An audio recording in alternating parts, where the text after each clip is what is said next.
আসসালামু আলাইকুম সবাইকে। কি অবস্থা, কেমন আছো তোমরা সবাই? এখন তো শুধু প্রতিদিনই প্রায় বৃষ্টি নামতেই থাকে। তো সকাল থেকে শুরু করে সারাদিনই প্রায় বৃষ্টির মধ্যেই যায়। মাঝে, মাঝে একটু থামে আবার শুরু হয়ে যায়। তো যাই হোক, আজকেও তাই বৃষ্টি নামছে। আর বৃষ্টিতে কিন্তু যখন ঝড় বাতাস একটু বয়ে গেছে তখন হচ্ছে আম পড়ছিল। তো আমগুলো হচ্ছে আমার বড় মেয়েটা হচ্ছে নিয়ে এসে রাখছে। তো এই আমগুলো আসলে সেরকম ভালো করে পাকা না, মানে আর কি কেটে ঝাল মশলা দিয়ে মেখে খেলে কিন্তু অনেক মজা লাগে। তো এদিকে বারান্দা দিয়েও দেখছিলাম যে এত পরিমাণে বৃষ্টি হচ্ছে, কি আর করবো, আর ভালো লাগছিল না। এদিকে আমাদের যে কয়েকটা মুরগি আছে আর সঙ্গে মুরগির বাচ্চা, তো ওরাও আর কি ভিজে গেছে। তো ওরা একটু মানে টিনের চালের নিচে এসে দাঁড়ায় আছে একটু। আর এদিকে আমার মেয়েটাও হচ্ছে ঘুমাচ্ছিল, সে ঘুম থেকে ওঠেনি। তো এদিকে বাইরে তো বৃষ্টি হয়েই যাচ্ছে। আমি আবার একটু জানালাটা ভাবলাম যে একটু খুলে দেখি। বাড়ির পিছনের সাইডটা কিন্তু এটা, তো দেখতে ভালোই লাগতেছিল। বৃষ্টি কিন্তু মন দিয়ে দেখলে অনেক ভালো লাগে আমার কাছেও।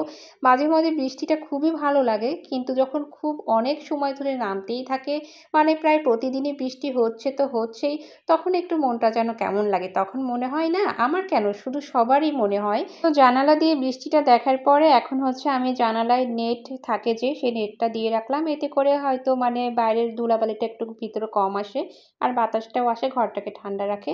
আর এখন হচ্ছে একটু পাকা আম ছিল ঘরে, তো পাকা আম কেটে নিলাম খাওয়ার জন্য। তো আসলে পাকা আম খাওয়া মানে আমের সময় আম তো খেতেই হবে। সবার ঘরেই কম বেশি আম কাঁঠালের সময় কিন্তু থাকেই। যারা গ্রামে থাকে তারা তো প্রচুর পরিমাণে আম খেতে পারে।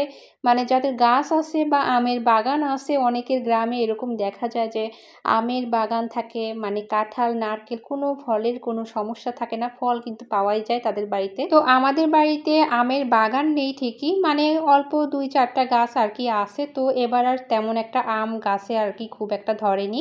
তো যাই হোক, কিনে প্রচুর পরিমাণে কিনে খাওয়া হচ্ছে। তো আম খাওয়া তো হলো, এখন আসি সকালের নাস্তায়।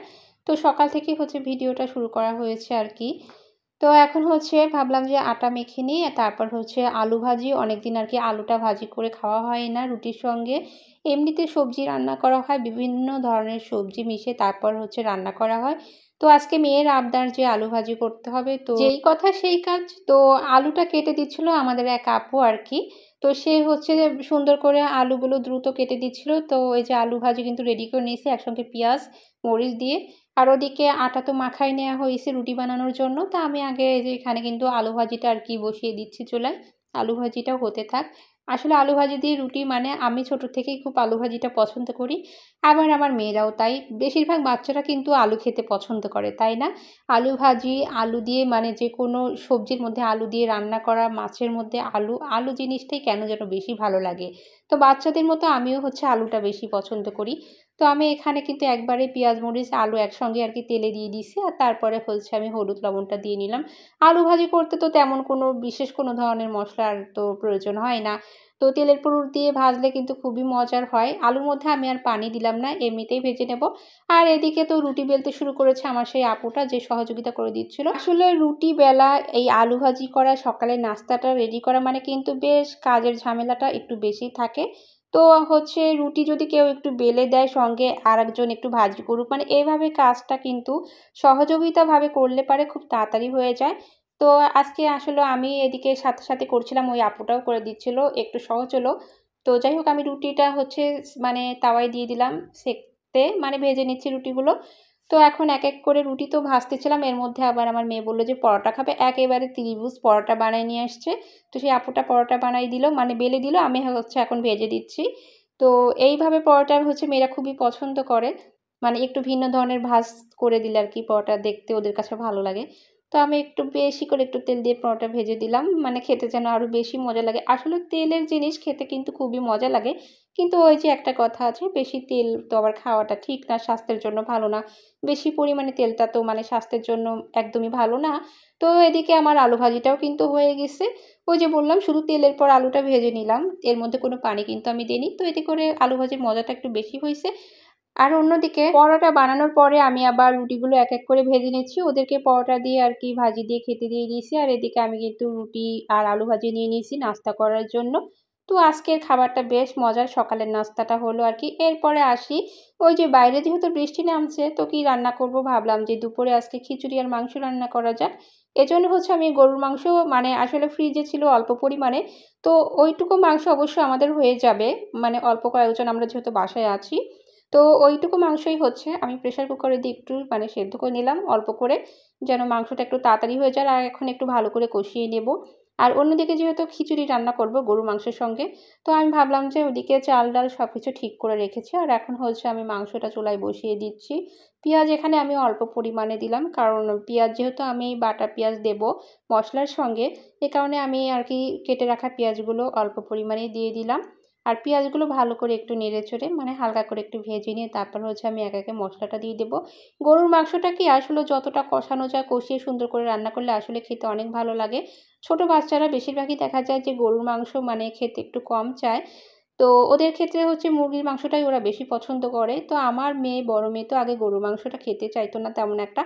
পরে আরেকটু এখন যখন বড় হয়েছে ও আসলে গরুর মাংসের মানে স্বাদ, মজাটা একটু বুঝতে পারছে। তো এখন ইদানিং একটু, একটু করে খাওয়া শিখে গেছে। আমার ছোটবেলার কথা মনে পড়ে যে আমি তখন বেশ ছোট, মানে ৬-৭ বছর হোক, ৮-৯ বছর, আমি অনেকদিন পর্যন্ত গরুর মাংস খেতাম না।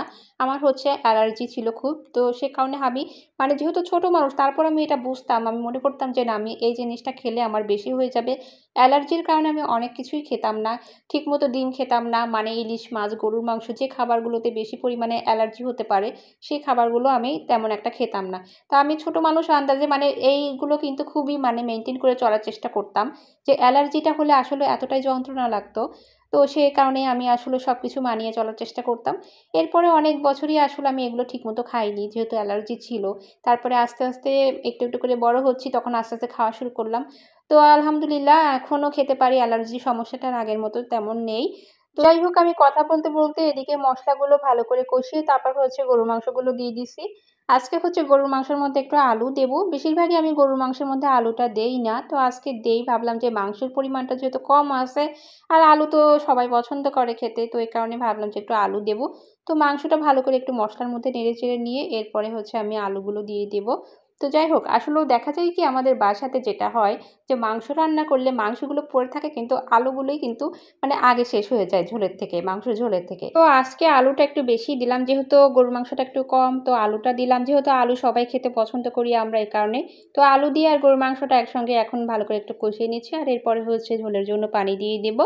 আসলে গরুর মাংস কিন্তু ভুনা করে রান্না করে খিচুড়ির সঙ্গে খেলেও ভালো লাগে। তো আজকের মাংসটা সেরকম একটা ঝোল রাখবো না, মানে যেহেতু খিচুড়ির সঙ্গে খাবো। আর ভুনা খিচুড়িটা হচ্ছে আমার বেশি পছন্দের। তো ভুনা খিচুড়ি আর মাংস হলে আমার খুবই ভালো লাগে খাবারটা। আর বৃষ্টির দিনে যেহেতু দুপুরের খাবারে আজকে গরুর মাংস আর খিচুড়ি হচ্ছে, তো খাবারটা সেই রকমই মজার।